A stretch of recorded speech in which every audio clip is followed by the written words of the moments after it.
You got to change your communication style. You got to change your reciprocity style, and you got to change the rooms that you're getting in. If you're not in the long game, you're in the wrong game. You're going to want to connect with a lot more people than you think that you need to connect with in order to be able to walk away with some of them being people who are actually worth spending time with. Big problem, I think, in the state of our country these days is that nobody has empathy for anybody else because people never remember what you say, but they'll always remember how you make them feel. 100%. If you're going to be hurt about every single time you get rejected, like you may as well not try to do anything big in life, because anything that you try in life that's going to be big and outsized results is going to come with an insane amount of rejection that you're going to have to overcome. Whatever you do, you're going to have to learn how to overcome rejection. And if you can't get past that, you may as well not even try. It is better for you physically to smoke up to 15 cigarettes a day than it is to be lonely. If you don't like you, you're in for a really long, hard ride because you're the only person that's going to have to spend every waking second of the rest of your life with you. So you better learn to like yourself first.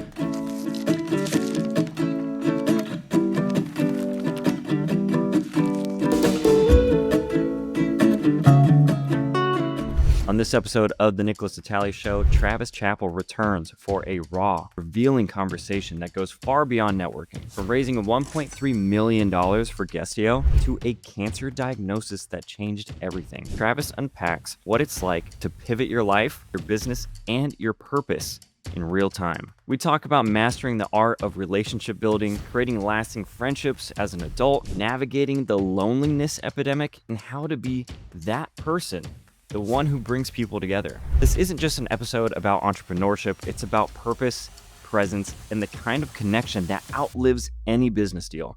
Travis, welcome to the show. What's up, man? Thanks for having me. Thanks for being here. Again.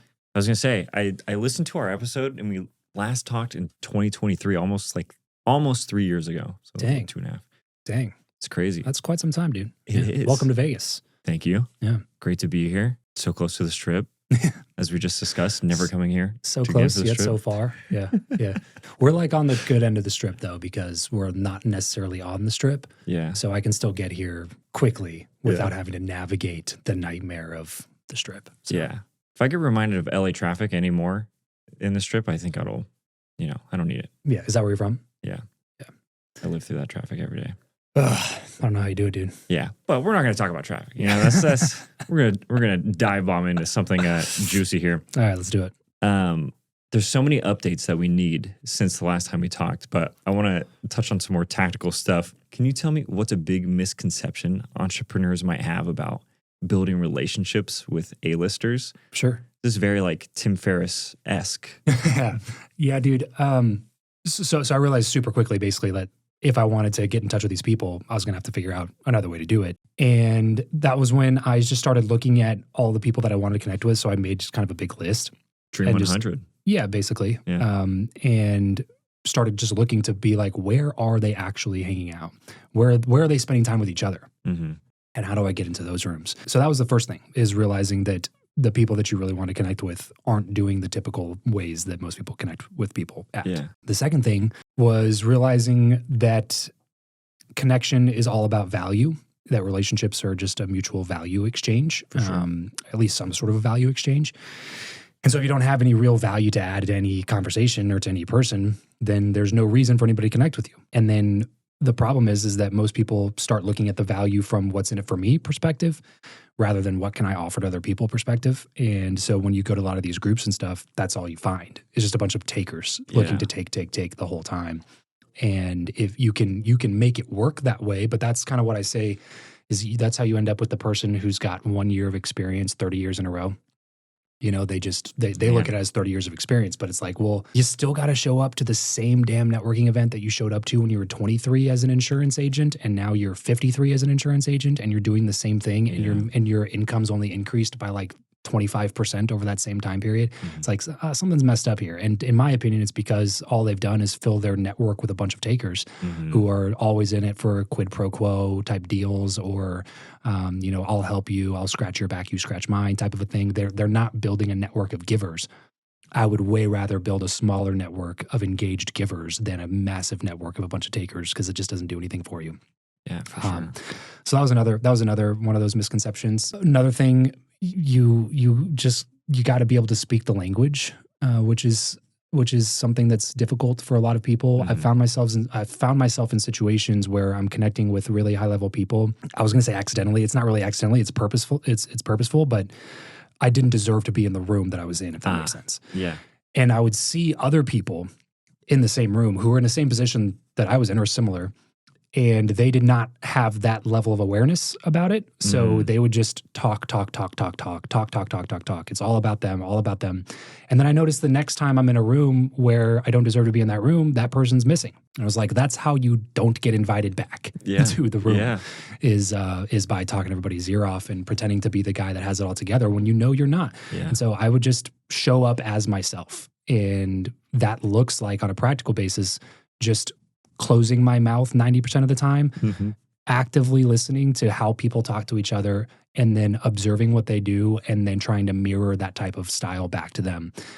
If I did talk, it was mostly questions. I was just curious about what people were doing and how they communicated and what they were working on. Like it was never directed about how awesome I am. And it's so obvious too, bro. Like when you're in a room like that, those types of people can pick up on that type of energy really quickly. Yeah. You're not fooling them. Yeah. Is my point. Like you're not fooling them into believing that you're somebody that you're not. They're just seeing you for who you are, and then seeing the type of person that you're trying to pretend to be. Yeah. They know that there is a complete separation of those two people, and it turns them off to you as a person. It's like, there's nothing wrong with being the poorest person in the room. There's nothing wrong with being the dumbest person in the room. Like there's nothing wrong with being the least connected person in the room, as long as you have a level of awareness that you know that those things are true, and you're there to learn and to pick up from all those other people, which is how I've been able to kind of, again, get invited back to those types of scenarios, is by being myself and being authentically the person who I am at that point. And then realizing that doesn't mean that I don't have any value to give. It just means that value is going to look much different. So you got to change your communication style. You got to change your reciprocity style, and you got to change the rooms that you're getting in. Yeah. Yeah. Travis, this is so good. It reminds me of, I don't know if it's a quote, but it's definitely an idea that successful entrepreneurs aren't going to look down on an aspiring entrepreneur, or like an athlete isn't going to look down on someone trying to get in shape, whatever that may be. But it is owning what you're saying. Like if you're not real about it, people can't root for you. Right. And they can't help you. Yeah. Because to your own description of yourself, you don't need help. Right. You know what I mean? Like you're putting on you're putting on this facade that says that I know this and I am good at this and I'm awesome, I'm amazing, and there's no way to help somebody like that. Like those people want to help. That's a big misconception, man, is that people think that wealthy people, rich people, successful people don't want to help other people, and they're just they're selfish, and that's how they got there, is by stepping on the hands of everybody else before them or whatever. And I've found it to be quite the opposite. It's just that most people don't put themselves in a position to be helped. So you got to be willing to do that. It's so true. Givers. Yeah, it is. They're givers. Yeah, you gotta change up that reciprocity style. If you're not naturally a giver, I wasn't naturally a giver. I was naturally a matcher. So Adam Grant has a great book called Give and Take, and he breaks down 3 different reciprocity styles to givers, takers, and matchers. And when I first read the book, I would have put myself in this like matching bucket where I was just kind of like, yeah, that makes sense to me. Somebody does something for me, I do something for them. I do something for somebody, they do something for me. But it never works out, because you have these invalid, unspoken social contracts that you're signing with everybody in your mind, but you're not getting a signature from them. So you think that because I did this thing for them, they're going to do this thing for me. And then when it doesn't happen, there's a breach of the contract in your mind. And so you would immediately just write them off as like a mean or bad person or a taker or something like that, when in reality it has nothing to do with any of that. It's just that they were not on the same page with you. They didn't sign the contract that you signed in your brain. So the only real way to go about offering value to people is to be a giver, to give without the expectation of receiving anything in return, to always try to be the person to add 51% of the value, at least in every relationship that you have. And that's just trusting that the universe is going to pay it back somehow. And in my experience, it's always worked out. Yeah. Hard to not see results eventually come back from being generous. I think that's a near universal truth. Yeah, it just might take some time. Yeah. That's the big thing, is that people don't want to wait. How long can you play the game? Exactly. If you're not in the long game, you're in the wrong game. You're just your days are limited. Yeah. And I just knew that what I was like, life is long, and what I was doing was going to take time. And if you get in and build a bunch of short-term systems for success, then it might actually work. Like you might see some short-term success. Yeah. But that's exactly what it'll be, is short-term success. And like I said, I didn't want to have to be the guy that had to show up again, do the same activity that I did when I was 27, when I'm 67, just to be able to pay my bills. Like I want to be able to stop doing that at some point, because I've worked really hard to put myself in a position where I don't have to do that anymore. Yeah. There's some fear drive there. The fear of being either not living up to your potential or just being in the same spot. Mm-hmm. Yeah, absolutely. It's been great. like the cornerstone of every pivot of my life is the fear of where I might end up if I don't change something, which starts with clarity of where I want to be. It was just like when I switched from, I got a degree in Bible and church ministries, unaccredited Bible degree. And I looked at the end of my life and realized, like, if this is what I spent my life doing, I don't think that I would like that version of life. And that was scary. So I immediately switched to doing something different, which was door-to-door sales. Yeah. I saw some success in door-to-door sales, and then did that same exact exercise. It was like, at the time, it was kind of counterintuitive because I was like 22, 23, and I made a six-figure income for the first time ever. And I was like, I'm rich. I've made it. You know what I mean? And then I balling out. Carefully looked back at my bank account over the year. It was like, this was not as much money as I thought it was going to be. Mm-hmm. And frankly, if I look into a decade, 2 decades into the future, and I'm still knocking doors to make income, I don't like that scenario. And that's not to vilify the door-to-door industry. I have tons of friends who have been crazy successful in door-to-door and who continue to crush. They make multi-six figures, some of them 7 figures, just knocking doors, selling stuff, building teams. It's impressive. And it's a great space. It wasn't for me. Yeah. So after I had that year of success, I kind of was like, it's scary to be in a position where you feel like you're seeing success, but you're still not happy with what you're doing. And if you don't change something about that situation immediately, then you're just going to accidentally end up where you are now in 10 years. So that was when I decided to start the podcast. It's always been a matter of like, I fear regret more than I fear failure. And I think that has served me. Yeah. Very, very similar in that way. Yeah, there's so many avenues we can go from there. I want to know, a lot of people strive for just to get one meeting with a certain type of person, and then that's all they get. Is like they may end up getting that one meeting. Something that I think you do exceptionally well, and tell me if this is true, of course. Similar to what we're talking about and having like the long term in mind, but just like building relationships that last with people of influence or credibility or authority. How do you go from the first meeting to actually becoming friends? And I'll point out, I liked a comment from like 3 months ago. I don't know if you saw the notification, but it was Joe Gatto. Oh, yeah.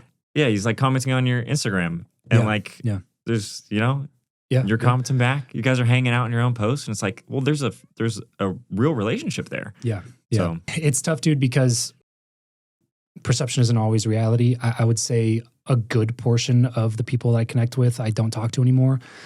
But that also speaks to something that I believe is that you're not going to vibe with everybody that you connect with. And so you're true. Not supposed to have an intimate, close relationship with everybody that you talk to. You're the person that you are. I'm the person that I am. And that person is the person that they are. And sometimes you just don't mesh well with people. And I've connected with plenty of people who I thought I think we would be homies. Like, you know what I mean? Like, you always have that person where you're like, it just seems like they'd be cool to grab a beer with. You know what I mean?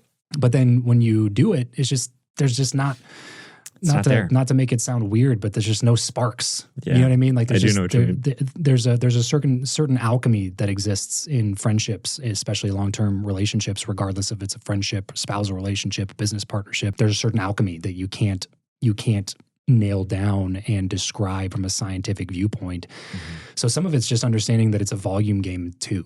Like, if you want to build really great quality, high level relationships, then you're gonna want to connect with a lot more people than you think that you need to connect with in order to be able to walk away with some of them being people who are actually worth spending time with, who also see you as being somebody who's worth spending time with, So someone like Joe has been just super, super cool. And this was somebody I wrote down on my first list ever when I was like, I want to start a podcast. Who should I have on my show? Oh my gosh. It was like Shaq was number one.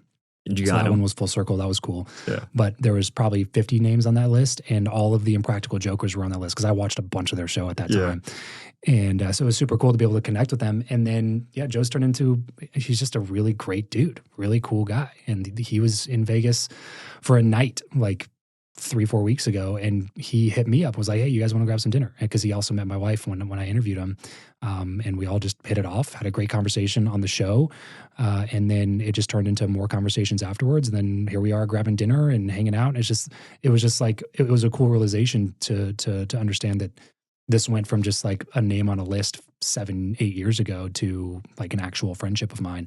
But for every story like that, there's 50 more where it was just like we had the conversation and it was done, and we never really communicated much after that. But the if you want the tactic, the practical steps, it's more just like you have to have reasons to continue to connect with people, and you have to have reasons to initially connect with people, and that's kind of the barrier for most people, and that's why I encourage everybody to have a podcast. Yeah. This is the perfect way to put your foot in the door, to have the conversation with the person, and at least kick things off. Have a reason. You got to have a reason. And selling them your product or service is not a reason, by the way. These aren't like business development calls where you're jumping on a sales call to try to sell somebody on something. Yeah. It's just a reason to connect that allows you to build rapport or not build rapport. And then from there, you have to have a reason to reconnect, So that's why for a long time I would do dinners, like quarterly or biannual dinners. And I would just invite out, people who would invest in my company, past clients in my business, past guests on my podcast. I paid for everything. I didn't charge them anything. And I would just invite a bunch of people out to have a dinner. But it brought people together in a really cool way. You put a bunch of like really cool, interesting people in a room together. And again, there's an alchemy that happens that you can't necessarily engineer, but you're definitely not going to engineer anything if you don't ever do it. Yeah. So again, it gave me another reason to stay in touch, where it was be like, oh, we're having this dinner thing, and I'm inviting out 30 or 40 just really cool people to come out to it. And then we have kind of like a guest of honor who we're going to do a Q&A with while we're there. So come on out. If you know anybody cool in the area, bring somebody with you. So I always recommend, having a podcast as the thing, but it's really just being a host. Whether you're going to host a podcast, you're going to host a dinner party, you're going to host an event, you're going to host a meetup, you're going to host a YouTube channel. You play the part of the host, because that is always a good reason to bring people together. And what's really cool is like when relationships start forming outside of you being there, like when people are just at an event, the relationship is formed on the commonality of me. Like I'm the common thread. Whenever you're in a situation where you don't know people, we're all just as human beings searching for commonality and begging for commonality so that we can have a conversation and it's not awkward anymore. Yeah. So when you're in a situation like that, like when people start getting to know each other, the first question they ask, how do you know Travis? Yep. Or like, how did you guys get connected? And then it inserts me as like the value piece of the conversation, because it is valuable. It's valuable to connect really good people with other really good people. And so those people walk away with having good feelings about having been connected to me. And then they reach out to me because they want to remain connected too. Like they want to stay on the list for the next dinner. They want to remain in touch. So like it's not just me reaching out and stoking the fire of old relationships alone. It's also other people now that are reaching back out to me and wanting to make sure that they stay connected as well. So yeah, relationships are based on mutual value.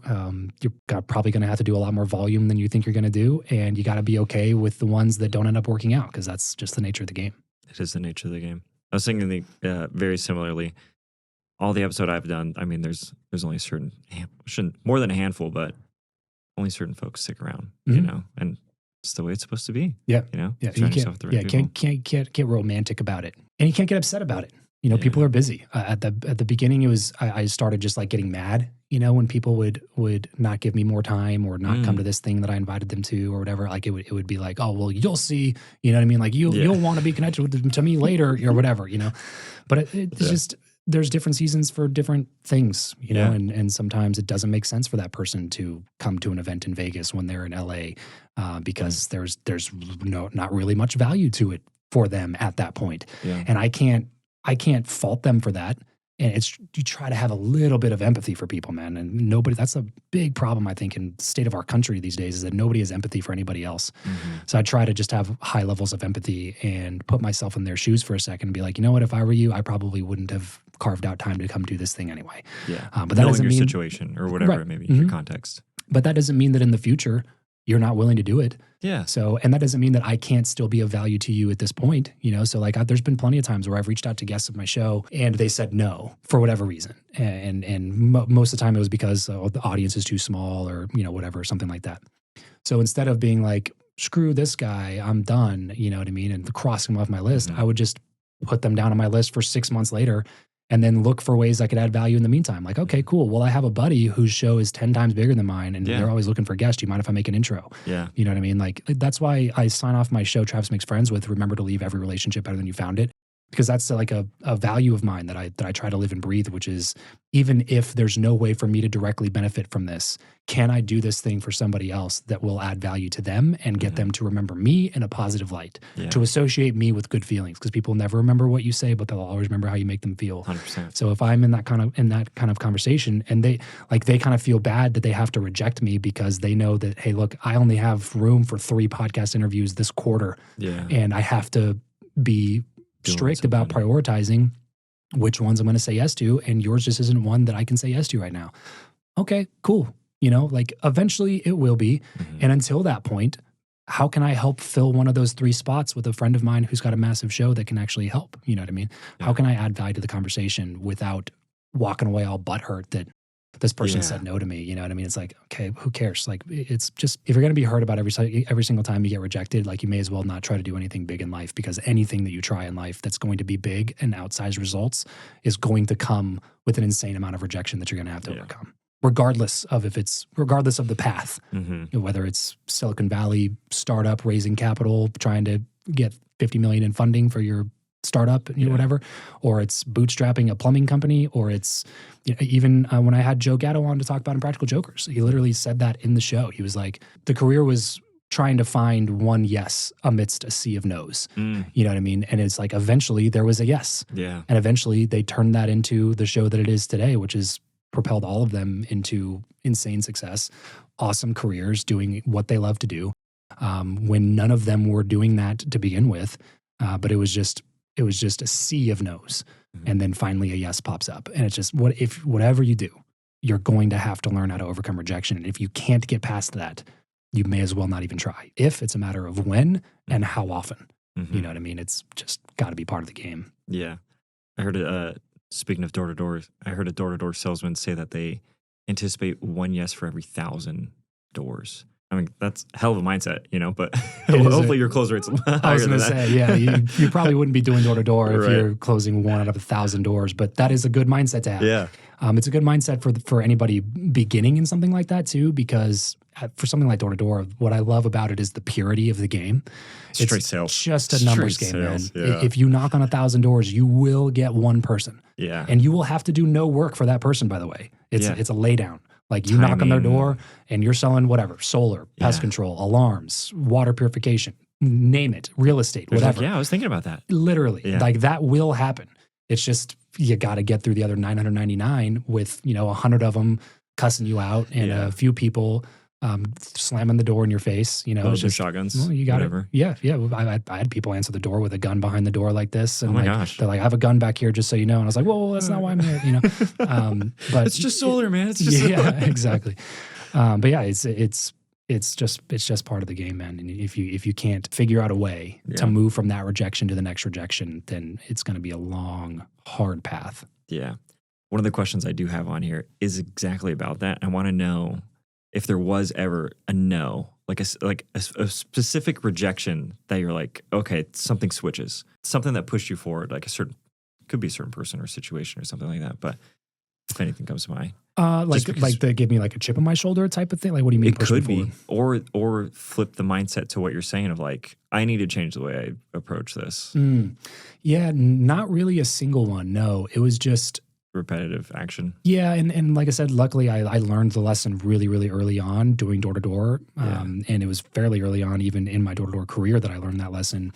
So what we used to do is we used to train new reps to calculate how many dollars per door they earned, rather than looking at it as like, I earn whatever, $1,000 on this From one commission. sale. Yeah.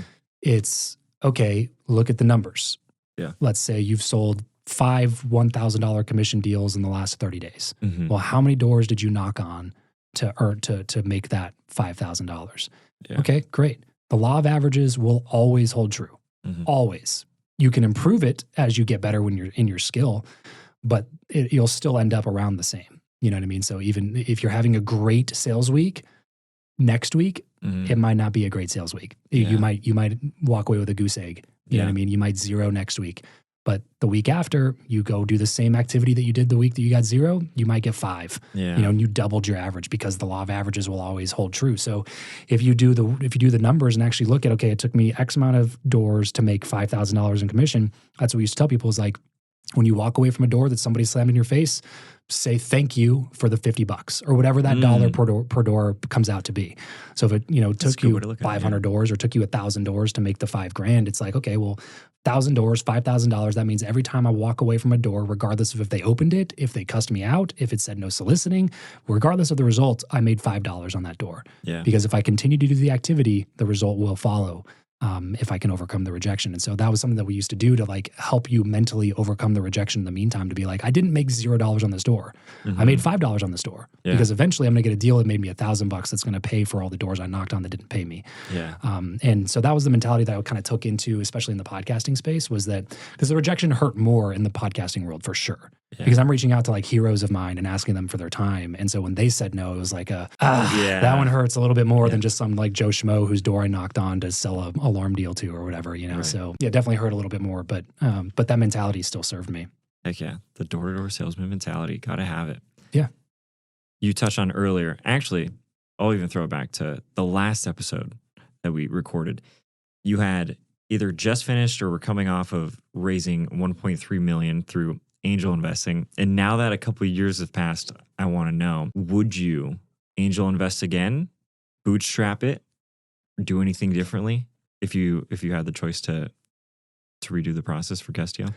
Yeah, 100%, dude. I would not have raised that much money. Really? I didn't need to. There was a lot of lessons that I learned basically along the way. But really the big one is that I was in my mind sold that the company had the ability to scale to like a 9-figure level.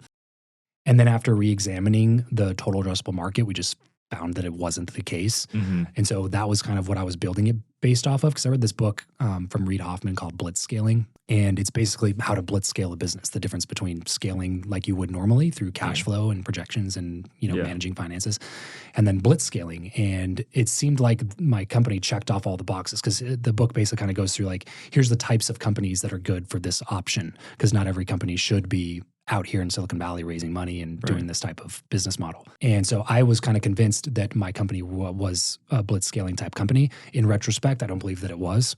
So I just did not need near that amount of money to validate the idea or the concept from the beginning. So I would have started, if I did need to raise money, it might have been like 1/8 of what I raised. Oh, wow. Like incorrect belief that I had at the time was that I had to continue. And again, it was based on advice that I got from other people. I talked to another Silicon Valley based company who was just like, if you can, like, you always need to raise more than you think you need to keep you going to the next round.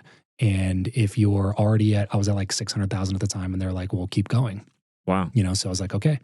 So I just kept raising, what I mean? And then, but like I said, as an operator now, I can look back in retrospect to be like, I did not need to raise near that much money. If anything, I maybe could have raised 150, 200, and then just started building proof of concept and validated the idea sooner. So that I realized that like the pivots we ended up taking, I could have made those pivots significantly earlier. The sunk cost fallacy wouldn't have taken me down a path that I followed for too long. I could have adjusted the path sooner along the way. So yeah, there was definitely a lot of lessons that I took away from that. And the bottom line behind it though is that I would not have raised as much money as I did. Was there any part of you that wanted to raise, like have a 7-figure raise as well? Like as an entrepreneur, I want to have that big raise to validate something, the business. Yeah, I mean, if you asked me at that time, maybe I would have had better insight to that. Right now, as I'm sitting here, I don't remember having that type of a mentality. It was literally just because I wanted to work. Yeah. And I wanted to give myself runway. And that was the thing that other people had told me based on their experience raising capital was just like, look, we thought we needed $500,000. And then it went out the door so quickly, we wish we would have raised $1 million or whatever. So I was just like, a lot of stories all right, like that. well, I'll just raise more, But really, it's a difference in business philosophy that I have switched my opinion on since then, Yeah. which is that the Silicon Valley style of building businesses, I don't think should be applied to 99% of businesses. And there's a lot of businesses, even in Silicon Valley, that are raising crazy money that should not be raising this much money. Yeah. And it's a way to do business, but I don't recommend it for the vast majority of people. So it was just a misconception at the time, Debunked. Yeah. Solved it. Yeah. I would not do it that way at this point. The best way that I would do it, especially for a non-technical founder like I was, is to find an equity partner with a CTO who's going to build the majority of the platform. Software is like construction, man. It can get out of control really, really quickly. So fast. And Scope get creep super is expensive. Yeah. So, Gnarly. Yeah. What's been the biggest pivot in terms of your leadership style since we last talked? If there has been any. yeah, I was going to say, I don't feel like I've changed much in that regard. Of course, you could talk to my team and maybe they'd have a different answer for you. Yeah. I feel like you have changed since we last talked. I actually feel like you were, since just listening to the episode yesterday and then listening to you now, you were really focused and driven then. And it seems like you're even sharper right now. That's why I'm curious about it. Yeah, I'm curious about your insight there. Like, what do you think specifically that means? It just seems like your focus, like even in just this conversation, it seems like your focus and drive is very super clear. Yeah. Super clear. And it seems like there's been so much life lived in the past couple of years. Like the insight seems really strong. Yeah. That's very, very true. Yeah. A lot has happened for sure. I've taken some L's. And big L's help. Big L's help in the life experience for department. sure. Yeah, they have a way of humbling you really quickly. So I've had a couple big L's, but I also through those losses has come a lot of clarity, which I've kind of regained in the last 3 to 4 months, maybe. So if we had this conversation 5 months ago, you might have seen a different version of me, frankly. But yeah, the whole cancer diagnosis thing was a whole thing to wade through that changed a lot about my life. And you gotta let me in on that. Oh yeah, last June I think it was. I was diagnosed with cancer. I'm in remission now to close that loop for people watching and listening. Quick close. I'm all good. But it was obviously upending, scary, crazy time that tends to make you question your priorities, how you're spending your time, and adjust your focus without apologizing for adjusting your focus. Yeah. So I think that might have something to do with it as well. Yeah, Travis, this is crazy. This is big news to me. Yeah. I feel like I kind of need to backtrack a little bit. Yeah. Let's start there. How does that come up? And then also I do want to know what it looks like to change priorities and focus in that way. Because I almost think that most people want that. They're just afraid or unwilling to be uncomfortable in conversations or whatever actions that may be. Sure. So it starts with just clarity, which sometimes you don't get until a situation comes up that you are forced to deal with. So when you're just like heads down doing something, you tend to just forget that everything else exists. Yeah. And so that was definitely at a time in my life where I was doing that. And I was deep into the sunk cost fallacy, I was kind of anxious all the time. I was, potentially even depressed, if you want to use terms to describe how I was feeling.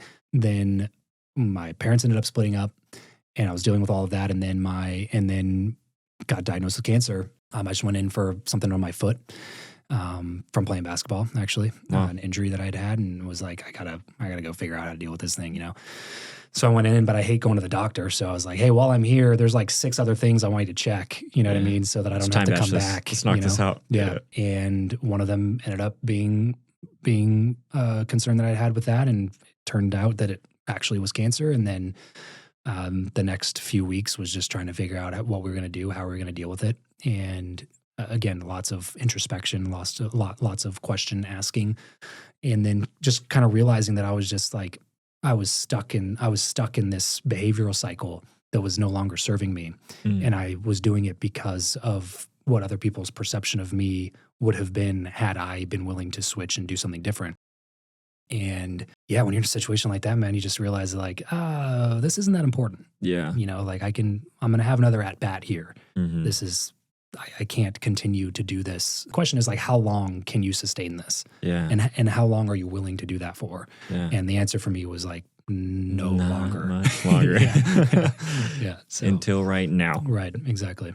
So it was a wild time, dude. I can't fully describe it, you know? Biggest changes that comes Well, with the first thing was I'm in the middle of selling Guestio right now. So I don't know when this is going to go out, but I'm in the middle of selling Guestio.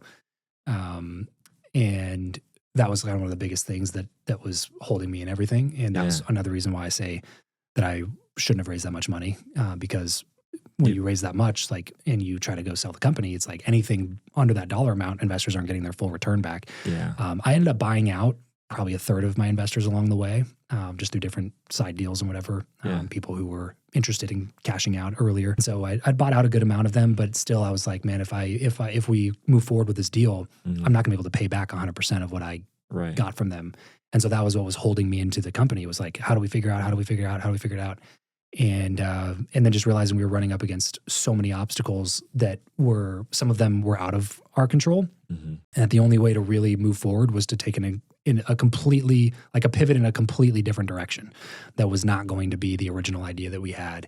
And the way that we were generating revenue at that time was not in line with having a potential exit. It was different type of revenue, much lower multiples on exit, much higher EBITDA requirements for exit. And so we were just like, what we're doing here is not sustainable. It's going to take, it would potentially take us several more years to get out of this hole and sell the company for a valuation that would return all the investors' money.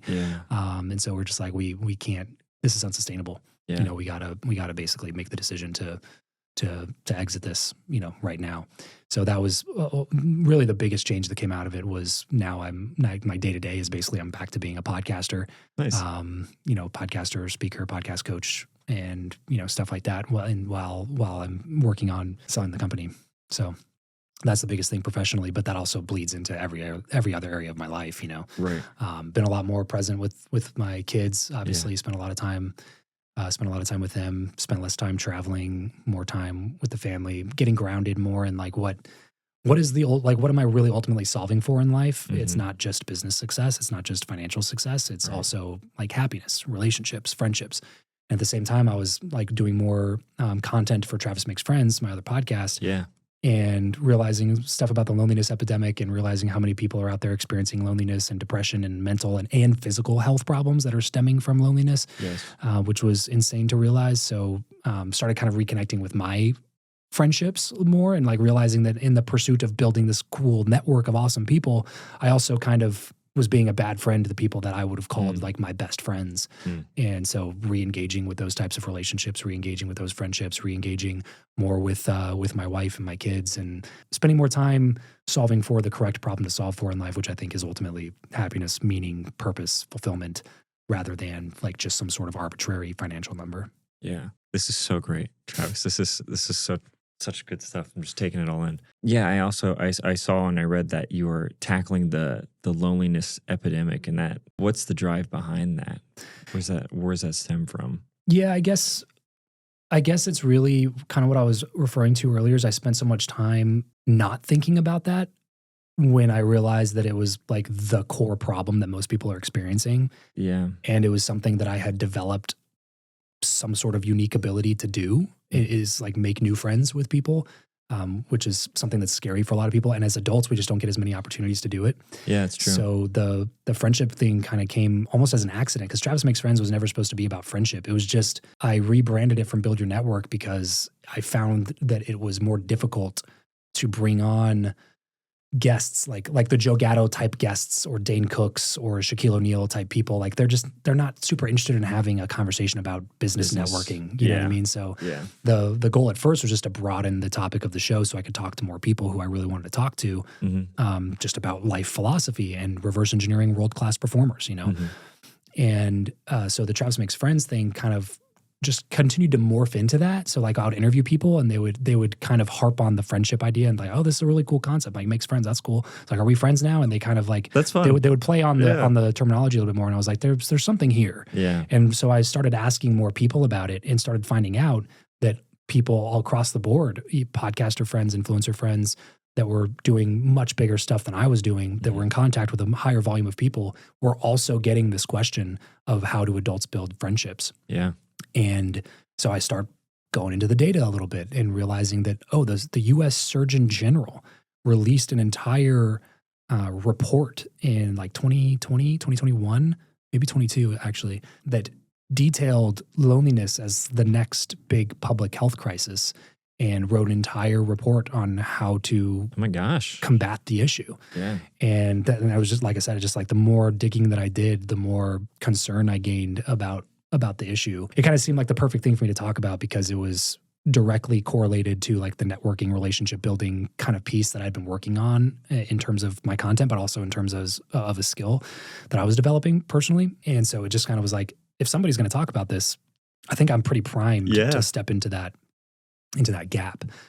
So Travis Makes Friends, we've been talking a little bit more about like how do adults make friends and how do we get more connected with people while at the same time being a case study for how I go about making new friends, which is the podcast. Yeah. Podcast gives me the excuse to go talk to really interesting people and begin friendships with them. And then, so we're going to do something cool on the show this year too, where we're going to introduce a new segment called Old Friends. So like the new show, the new episodes will be basically new conversations with new people that I'm talking to.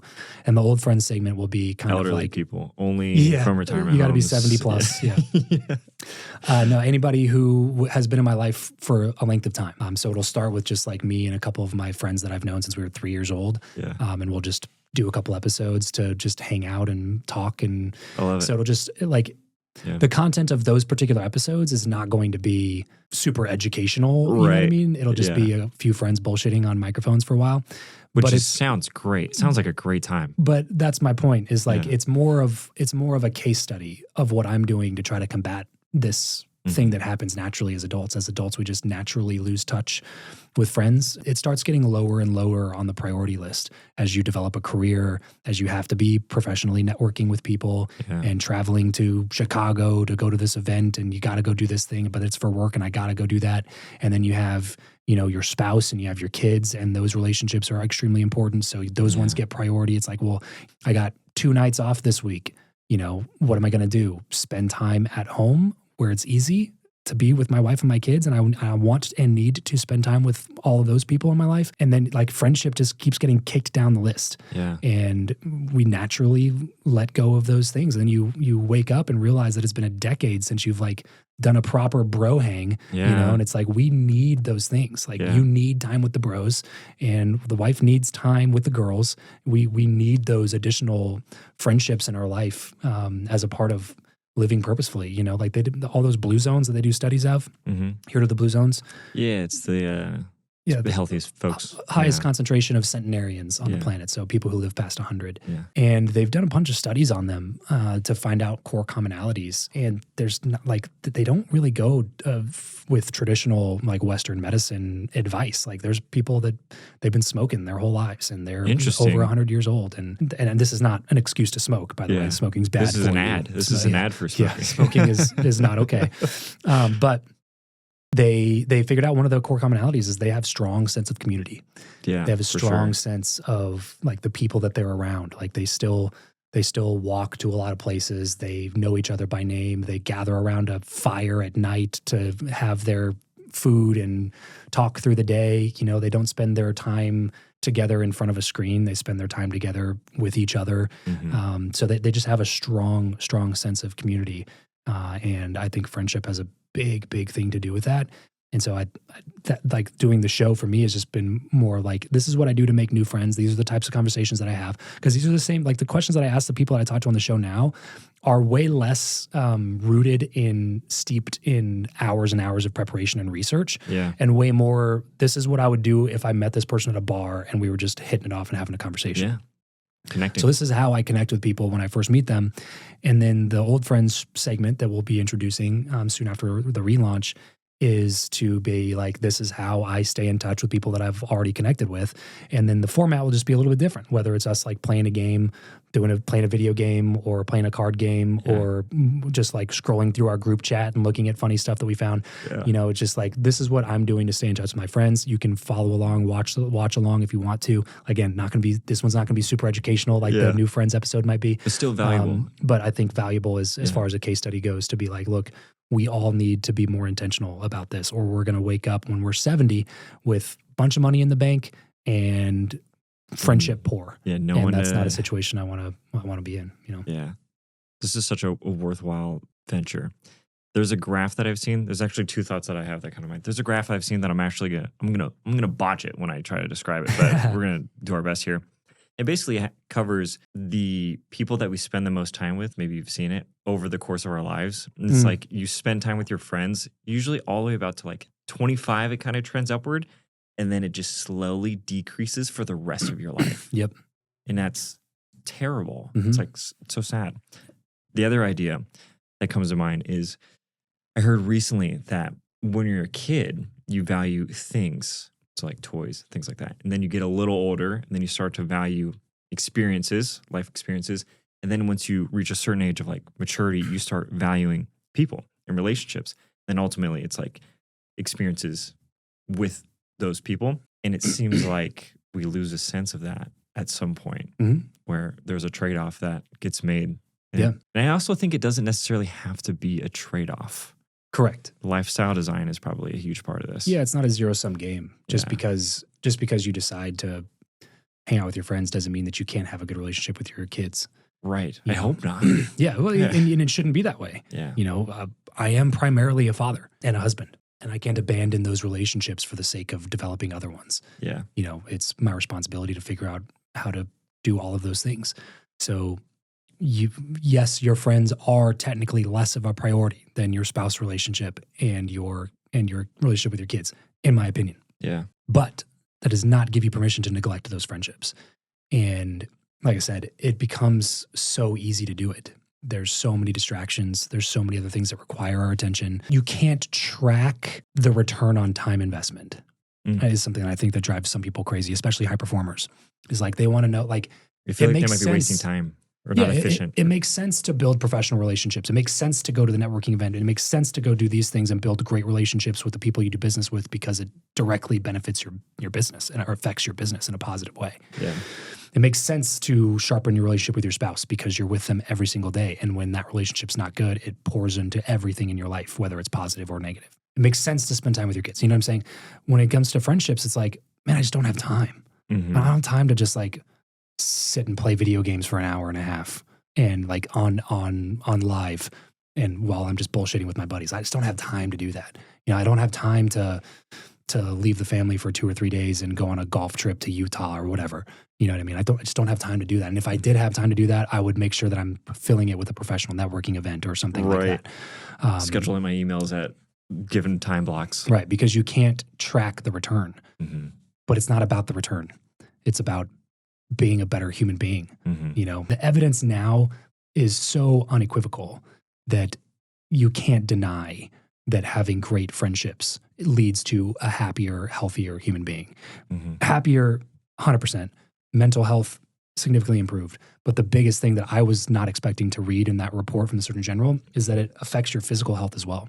Like an increase in all-cause mortality because of loneliness and social isolation. It is better for you physically to smoke up to 15 cigarettes a day than it is to be lonely.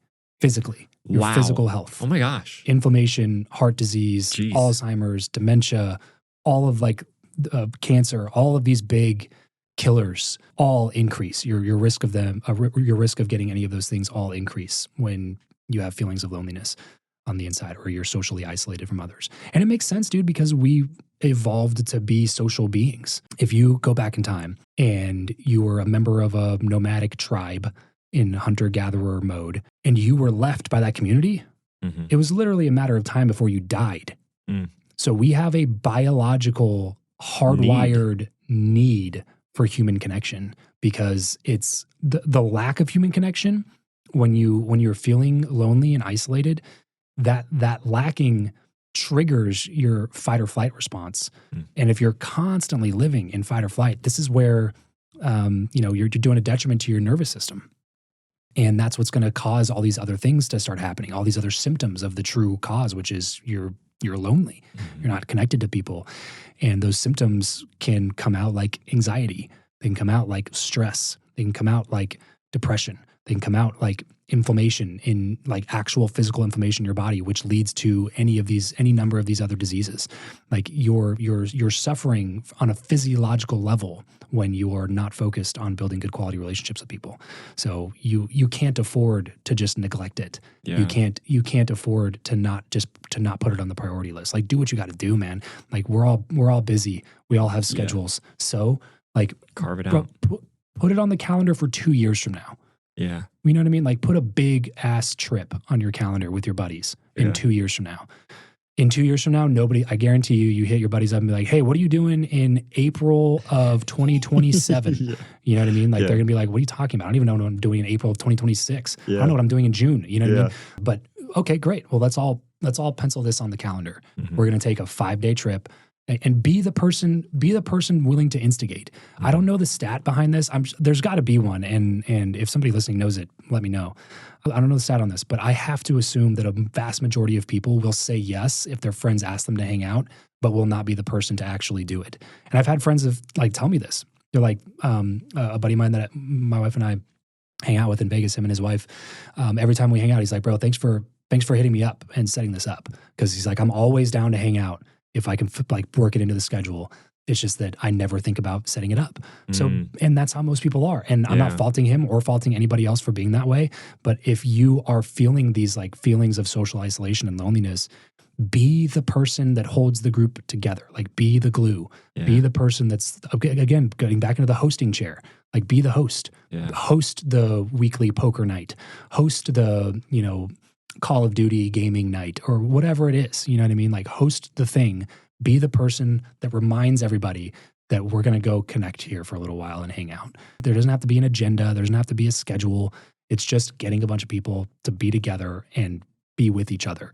And you will notice a difference in your overall mood. Yeah. You'll notice a difference in it. It'll bleed into your other relationships. It's a game changer, man. It's a life changer. Yeah. Raises the tides all around. Rise the tide raises all ships. Yeah, there you go. That was what I was looking for. Yep. It's such an interesting concept that we have to talk about. Hang out with your friends. Yeah, right. Hang out with the people that you love the most in your life. Mm-hmm. is a odd propaganda for us to have to discuss. But it's so necessary, man. So necessary. There's a great book called We Need to Hang Out by, I think his name is Billy Baker. And he was assigned this piece. He's a journalist. He was assigned to write an article about friendship. I think even like men and friendship. And at first he was like, ugh. Like it was like a drag on his time. He was like, really, you're giving me this? Like I want to do something different, But he took the assignment, did it really well, put out the article, and it got a crazy response. And it also made him look inward and realized that he had abandoned a lot of his lifelong friendships. And so the book is basically kind of a memoir-style journey he took like the next 2 or 3 years to go on this journey of learning about friendship more. So it's a really great book, but it's literally called We Need to Hang Out because that's it. That we all need to hang out. One of the crazier things too, when I started researching this, man, is that there's a difference between loneliness and social isolation. So social isolation would be an objective measurement of how often you're hanging out with other people. Mm-hmm. Loneliness is completely subjective, internal feeling of not being included. And so it uncovered something that I wasn't expecting in like the loneliness friendship thing, which is building a better relationship with yourself. And that's probably where a lot of people need to start, is to have a better quality relationship with yourself. If you look around and you feel like you're not socially isolated, like if you're listening, you're like, I feel lonely all the time, but I'm always surrounded by my friends. Like I'm going out, we're doing things, we're hanging out. I have that part on lock. Yeah. But I still feel lonely. What's going on? It's probably something to do with your relationship with you. Yeah. Because you can be surrounded by people and still feel lonely. And you see that work itself out in like crazy, even celebrity type examples like a Robin Williams, somebody who added so much value to the people around him. Like you talk to anybody who's around him, love them. They always had something good to say about him, even if it was like small interactions. He was always concerned with other people. He was always calling other people, getting them on the phone. He was giving to everybody else, but he still obviously had crazy feelings of internal loneliness, depression, and eventually led to him taking his own life. And when you see examples like that, it's like, man, none of us are immune to these things. Yeah. It is up to us to be able to build that level of self-worth, self-respect, self-care, self-esteem so that we can put ourselves in a position to have better relationships with everybody else. You know, there's a great book too called Awareness by Anthony DeMello. And he says in there, aloneness is the foundation for your relationships. So he's not loneliness, but aloneness. So being comfortable spending time with you by yourself, with no distractions, no screens, no television, just being willing to be with yourself and with your thoughts. And if you're listening and you're like, I don't know if I've ever done that, or man, I hate when I'm by myself. Yeah.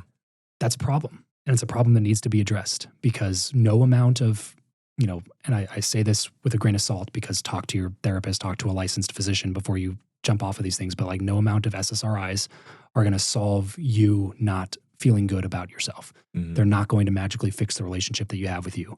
It's going to numb your feelings potentially and make that feeling a little bit less bad, but it's not going to solve the problem. The problem is you don't like you. Yeah. And if you don't like you, you're in for a really long, hard ride, because you're the only person that's going to have to spend every waking second of the rest of your life with you. So you better learn to like yourself first. And if you don't like yourself, this is how you can start becoming more socially isolated, because then you start becoming a burden on all of your friendships and relationships. Yeah. You think you're solving the problem by getting around other people, but then other people leave the interaction going like, oh my gosh, like it's a drag to be around this person, because all they do is whine and complain, and they're so pessimistic, and they influence me to do bad things. And then you start being cut out from good people's lives because you've never figured out the root of the problem, which is you don't have a good relationship with you. And if you're not willing to like sit down and solve that, then it's going to be really, really, you're fighting an uphill battle that's already uphill. It's already difficult to stay on top and maintain your friendships and your relationships. So if you don't start by building a good relationship with you, it's going to just, you're shooting yourself in the foot to see if you can walk. And that's just not a good strategy, you know? Yeah, this is good. A handful of people in my life come to mind, and I've just had those similar conversations where they say, I'm uncomfortable being alone, so I'm constantly trying to surround myself with other people. And it really does feel like if you don't look, I'm going to say internally, for what's actually going on, it does make it difficult to connect in a way that is fruitful with other people. Yeah, you're solving the wrong problem. Yeah. You think the problem is social isolation, but it's not. It's loneliness. So surrounding yourself with more people isn't really going to solve the problem.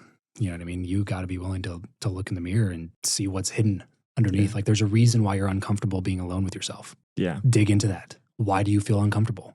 Is there something that you're doing that's against your values? Are you acting in a way that's against who you view yourself to be? That's goes against your core identity. Yeah. Because that's probably one reason you don't like yourself, or the one reason you don't want to be with yourself is that you believe yourself to be a good person. You have a good sense of self, that you are the type of person who does this and does this and does this. But then you look at your actions, and your actions like match up with who you believe yourself to be. Because if not, if there's a discrepancy there, that's probably one of the reasons that you don't like being with yourself, because you have a subconscious distrust of you.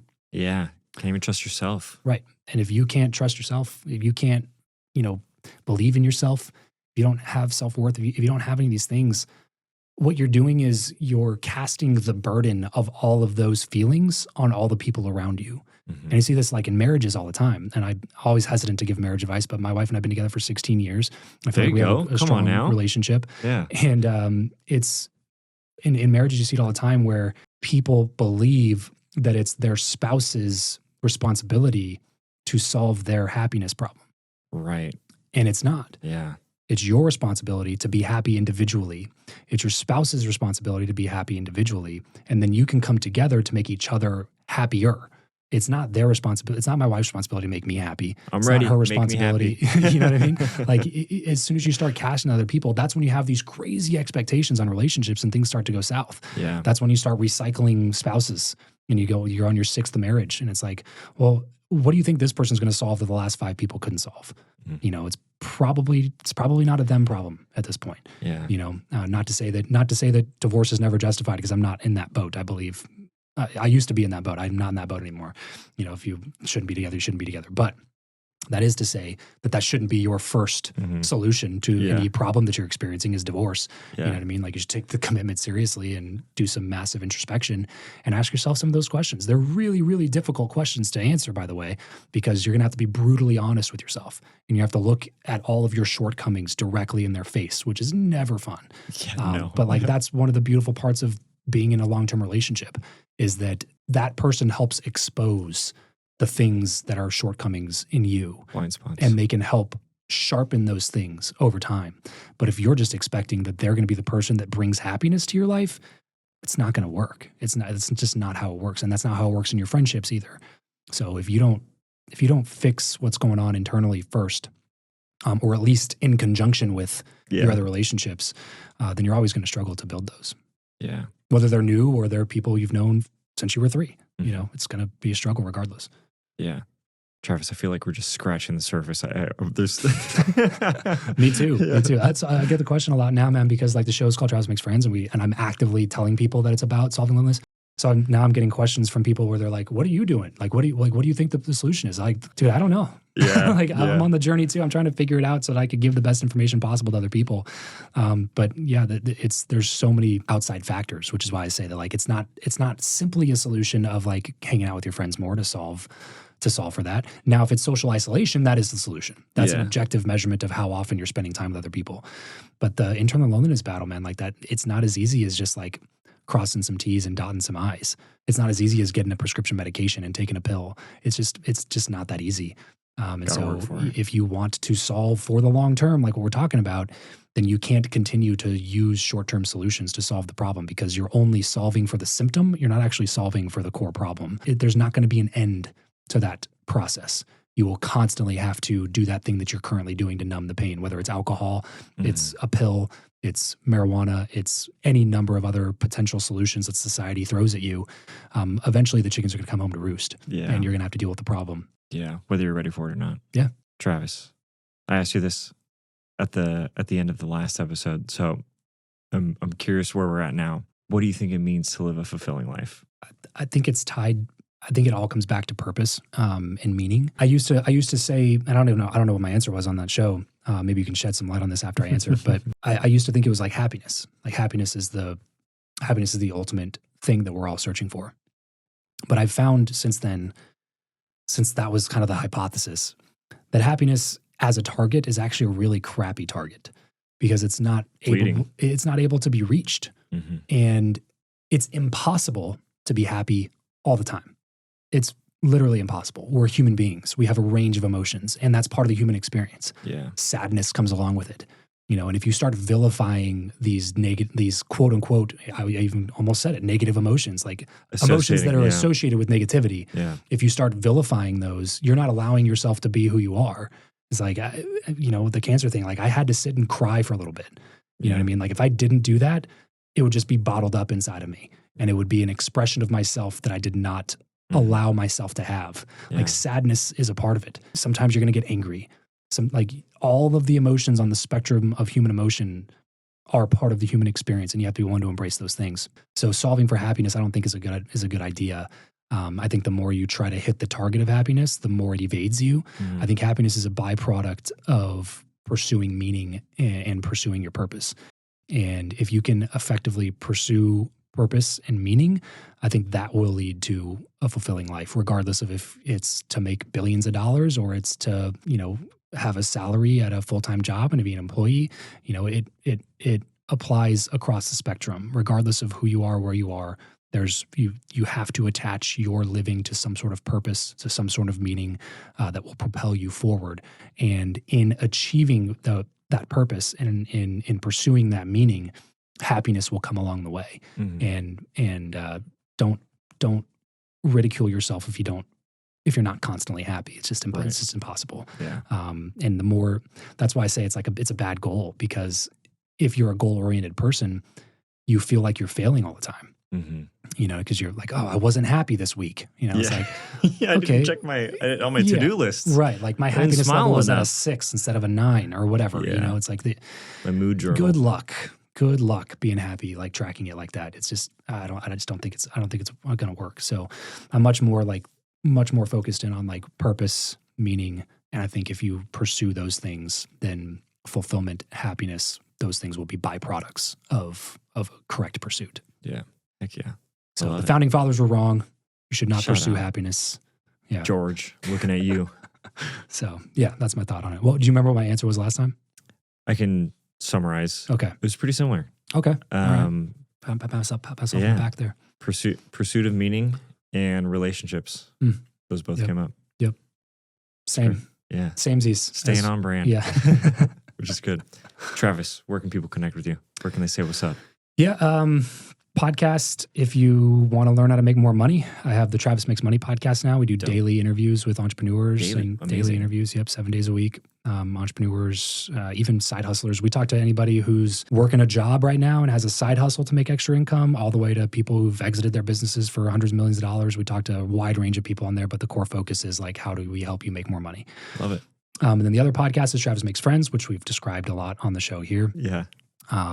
But depending on when you're listening to this, we're relaunching that in April 2025. So if you're listening before April 2025, it will not be on audio channels. It's still on YouTube, but we're relaunching on a new feed in April. So post-April 2025, Travis Makes Friends. I'd love you listen to either one of the podcasts. And if you do listen, please shoot me a DM on Instagram at Travis Chappell. Let me know you listen and some about the show. And that's like a podcaster's love language right there. So Yeah, truly. reach out to me at Travis Chappell. Happy to have a conversation over there. Sweet. That'll all be in the show notes. Travis, thanks for being on. And who is your favorite character in Modern Family? Oh, I got to go Phil Dunphy, man. He's the ultimate Classic. dad. You know, as a dad myself, I've taken some of his advice for being a father, you know, and there's like a line in there that I always remembered when my son was born. And he said something like, it was when his son was transitioning to being a teenager. So it was kind of like a sad episode because he was mourning kind of like his childhood phase. But he said something like, he's like, when my son was growing up, if I felt like being a good father was if I could just do whatever the silly things were that I'm butchering this right now. You can look up the line. It's You much more sound just like succinct Phil. and better. No, keep it going. But he's like, if I knew I was a successful father if I would just do all the silly things that my son and his friends wanted to do. And it was like, I think that's Yeah. a really good, like, beneficial thing that, like, you got to spend time with your kids doing the things that they want to do, not just trying to convince them to do the things that you want to do. Yeah. Like, even if that means playing a game that they just made up and it's an imaginary game and there's no rules and the objective doesn't make any sense, just like, whatever, man. You're playing it. I'm here to hang, you know? Yeah. So probably Phil. Love it. Thanks, Travis. Thanks for coming on. Of course, dude. Thanks for having me. Bye.